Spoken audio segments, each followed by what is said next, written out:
Hello everyone, welcome back to my channel. Hope you are doing well and good. I am back with my new video. तो यार, आज इस video में मैं बात करने वाला हूँ कि मैं यूके कैसे आया बिना अपना आइल्स का एग्ज़ाम दिए हुए, या कोई भी डुओलिंगो आइल्स जो भी एग्ज़ाम होता है, मैंने कोई भी एग्ज़ाम नहीं दिया था और मैं फिर भी यूके आया स्टूडेंट वीज़ा में।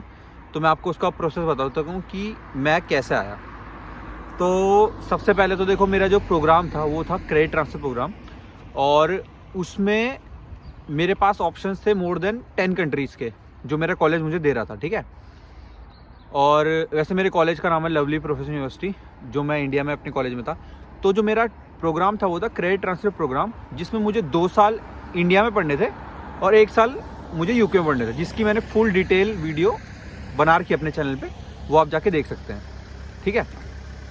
तो सीन क्या था कि मेरे को ना अलग अलग कंट्रीज़ के ऑप्शन थे, और जो यूके था उसमें मुझे दो कॉलेज के ऑप्शन थे, जिसमें से मैंने नॉटिंघम का चूज़ करा था। और मुझे इसमें वेवर मिला था, मतलब मुझे कोई भी आइल्स का एग्ज़ाम नहीं देना था, मुझे इसमें वेवर था। वो क्यों मिला था, उसका रीज़न ये था कि इनकी पॉलिसी कहती है कि अगर आपके पास कोई भी नेशनल बोर्ड सीबीएसई या आईसीएसई में आपके 12th में 70% से ऊपर है इंग्लिश सब्जेक्ट में, तो आपको कोई भी आइल्स एग्ज़ाम नहीं देना, मतलब किसी भी इंग्लिश प्रोफिशिएंसी का एग्ज़ाम नहीं देना। तो मैंने आइल्स एग्ज़ाम नहीं दिया था। ये रीज़न था कि मैं बिना आइल्स करे यूके आ गया था।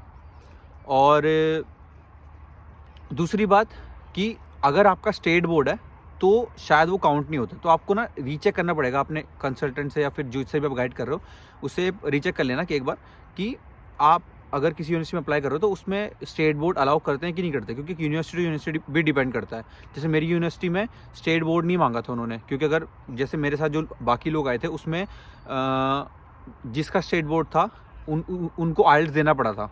जैसे मेरा नेशनल बोर्ड था, सीबीएसई और आईसीएसई नेशनल बोर्ड होते हैं, तो उसमें तो मैं आ गया।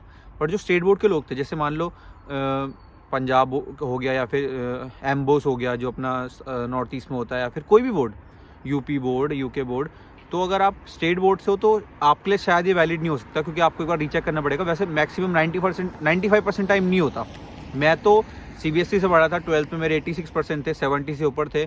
एक जो मेरे सीनियर थे उनके 69% थे इंग्लिश में सीबीएसई में, तो उनका नहीं हुआ। 1% से भी भाई रह जाता है। ठीक है। तो ये बात याद रखनी है कि 70 से तो ऊपर ही होने चाहिए। और मेरे 86 थे, तो मेरे को उन्होंने एक्सेप्ट कर लिया था, मेरा कैश आ गया था।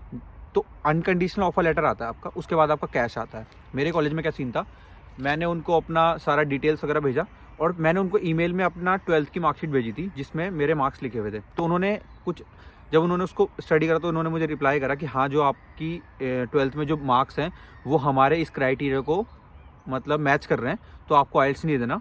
और फिर मैंने बाकी की उनकी रिक्वायरमेंट मतलब फुलफिल कर दी थी, जैसे पैसे 3 लाख रुपए दे दिए थे और वो सब। तो फिर मुझे कैश मिल गया था मेरा, और फिर कैश के बेसिस में मैंने अपना स्टूडेंट वीज़ा लगाया था। और मैं फिर मेरे को मतलब फिर आइल्स देने की ज़रूरत नहीं पड़ी, तो मेरा स्टूडेंट वीज़ा आ गया। बेसिकली आपका कैश आना इंपॉर्टेंट है। मेरा कैश आ गया था, तो फिर मैंने अपना स्टूडेंट वीज़ा अप्लाई करा और भगवान की कृपा से आ गया। तो ये स्टोरी थी कि मैं कैसे यूके आया बिना आइल्स दिए। अब मैं आपको इसमें एक इंटरेस्टिंग फैक्ट बताता हूँ।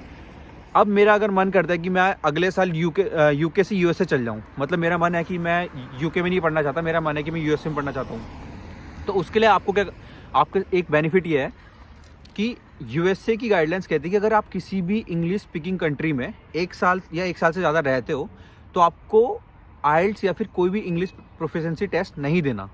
तो मतलब मेरे को अपनी ज़िंदगी में कभी आइल्स टेस्ट देना ही नहीं पड़ेगा। अब सबसे बड़ी बात यह है कि अगर मैं अगले साल यूएस का ट्राई करूँ, न्यूजीलैंड का करूँ, या किसी भी कंट्री का करूँ, या फिर यूके का भी करूँ, तो मुझे आइल्स देना ही नहीं है, क्योंकि मैं 1 साल पढ़ चुका हूँ।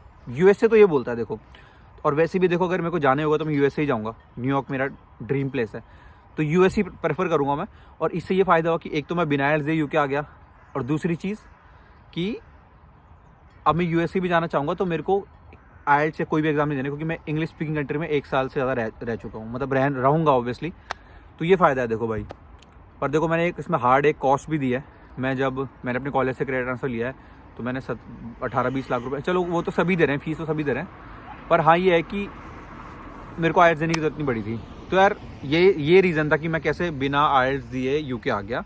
और ये सारा प्रोसेस था। अगर आपको अभी भी कुछ डाउट्स हैं या कुछ पूछना है तो आप कमेंट सेक्शन में पूछ लेना, मैं आपको बता दूंगा। और यार मुझे बहुत अच्छा लगता है आप मेरे को इंस्टा में, यूट्यूब में ऐसे कमेंट करते हो और ऐसे सीधा डीएम्स करते हो, और सीधा कर दिया करो भाई, कोई दिक्कत नहीं है। किसी को व्हाट्सएप नंबर चाहिए होता है मैं दे देता हूँ, आप लोगों को पता है, आप मेरी वीडियोस देखते हो और आपके साथ में अगर जिसको मैंने अपना नंबर दिया है उसको भी पता है कि मैं हेल्प कर देता हूँ जितनी मेरे से होती है।